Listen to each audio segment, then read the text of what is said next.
Hello, Radhe Radhe सभी को। खमा गणी, कैसे हो आप सब लोग। आज हमारा गांव में दूसरा दिन है ससुराल में, और आज बन रहे हैं पापड़। मूंग के, उड़द के और चने की जो पापड़ी बनती है वो तीनों आज पूरे दिन हम सब ने मिल के पापड़ बनाए। तो आइए आपको भी दिखाते हैं कि हमने कैसे पापड़ बनाए हैं।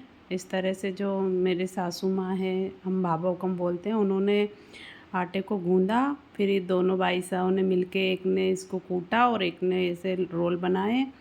तो ये भानेज भाई साहब हैं और एक ही मेरे दाद भाई हैं, उनके लड़के। तो दोनों भाई साहब और दोनों लग रहे हैं।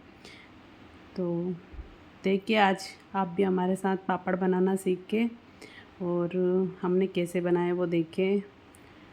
ये ऐसे कुटाई चल रही है इसकी पापड़ों की। तो इस तरह से इनको कूटना पड़ता है, बिल्कुल मेट करना पड़ता है, तब जाके इसका रोल बनता है। फिर छोटी छोटी लोइयाँ बनाते हैं और फिर बाद में पापड़ बनाते हैं। तो देखिए, और आपको मेरी वीडियो कैसी लग रही है प्लीज़ कमेंट करके ज़रूर बताइए, और लाइक करिए, शेयर करिए। और जो नए हैं, जो मेरी वीडियो देख रहे हैं, प्लीज़ सब्सक्राइब करिए चैनल को। और आगे ऐसी आपको बहुत सारी वीडियो मिलेगी। तो इस तरह से रोल बना के रख लिए। फिर बाबा हुकम ने छोटे छोटे लोई बना दी और पापड़ बेलना स्टार्ट कर दिए। तो फिर पापड़ बेलेंगे तो वेट कम पड़ेगा क्या। देखो भाई साहब ये आ गए, सबसे पहले बोले मैं भी बनाऊंगा पापड़।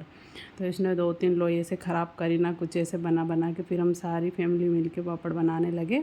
ये मैं बना रही हूँ, ये बेटू है, भाई साहब, बाबा हुकम, सब साथ में मिल के हम पापड़ बना रहे हैं, बातें कर रहे हैं, गप्पे मार रहे हैं, ऐसे मस्ती मजाक कर रहे हैं सब लोग। इस तरह से पापड़ बन रहे हैं हमारे। तो जब सारी फैमिली मिलके काम करती है ना, तो काम भी जल्दी हो जाता है, और गर्मी का टाइम निकलने में पता भी नहीं लगता कि कैसे निकल गया। वैसे तो अपन अकेले अकेले रहो तो खाओ पियो सो जाओ, क्या है, पर इस तरह से मस्ती करते रहो। देखो ये मैं पापड़ बना रही हूँ, सभी मिलके बना रहे हैं और बहुत अच्छा लग रहा है। देखो हमारे पापड़ आपको कैसे लगे। इसके बाद फिर हम बना रहे हैं चने दाल की बनते हैं क्या इस तरह से। चने दाल के लिए भी हमारे तो इधर मालवा क्षेत्र में तो बहुत ज़्यादा है और भाभी साहब ने मिलकर पापड़ बनेंगे, मुंगेरी बनेगी, गेहूँ साफ करके रखेंगे, दाल हमारे हाथ दर्द करने लगे। अब आप काम रहता है गर्मी में, हम लोग फ्री नहीं रहते, कुछ ना कुछ करते ही रहते हैं सब मिलके। और छोटे भाई साहब ने चाय बनाई सबके लिए, फिर चाय पीने लगे, क्योंकि 4 बज गई थी। हमारे मूंग के और उड़द के जब पापड़ बन के ख़त्म हुए तो 4 बज गई थी। फिर टाइम बचा था कि चलो आज ये भी कर लेते हैं। वैसे तो कल की प्लानिंग थी कि कल करेंगे, लेकिन जब टाइम बचा तो क्यों फिर उसको वेस्ट करना। तो फिर हम वापस लग गए। तो बाबा को मैं से आटा गूंद रहे हैं, मैं इसकी कुटाई कर रही हूँ। कुछ मैंने करी, कुछ भाभी साहब ने करी, हम दोनों ने मिल के इसको करा। फिर लोई बनाई। फिर ऐसे ही हंसी मजाक बातें कर रहे थे। भाई साहब से बोल रही थी, मन का थोड़ा और आ जाओ, बोले नहीं अब तो बिल्कुल हाथ दर्द करने लगे, अब आप देखो कैसे होता है। तो फिर मैं बोली चलो किसी पे गुस्सा आता है ना, तो इस तरह से ऐसे सोचो उसके बारे में, ऐसे कूटते जाओ। तो ऐसे करके ऐसे मजाक कर रहे थे और हंस रहे थे इन बातों पे कि यार अब अपन किसी को जैसे कोई ज़्यादा ही वो करता है तो गुस्सा तो आता है, लेकिन अब पीट तो पा नहीं पाते हैं, तो इसलिए इसको कूट कूट के उसका पूरा वो कर लो।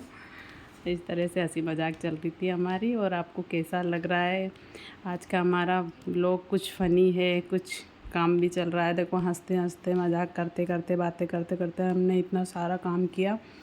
300 पापड़ बनाए आज पूरे दिन में हमने, और जिसमें बिल्कुल भी बोरिंग नहीं लगा हमें। बहुत अच्छे से हमने काम किया, बहुत इन्जॉय किया पूरे दिन। कभी तरबूज खा रहे थे, कभी चिबड़ी खा रहे थे, कभी चाय पी रहे थे, कभी हंसी मजाक कर रहे थे। ऐसे करके हमारा दिन निकल गया, कोई ना बोर हुआ ना कुछ नहीं, बहुत अच्छा लगा।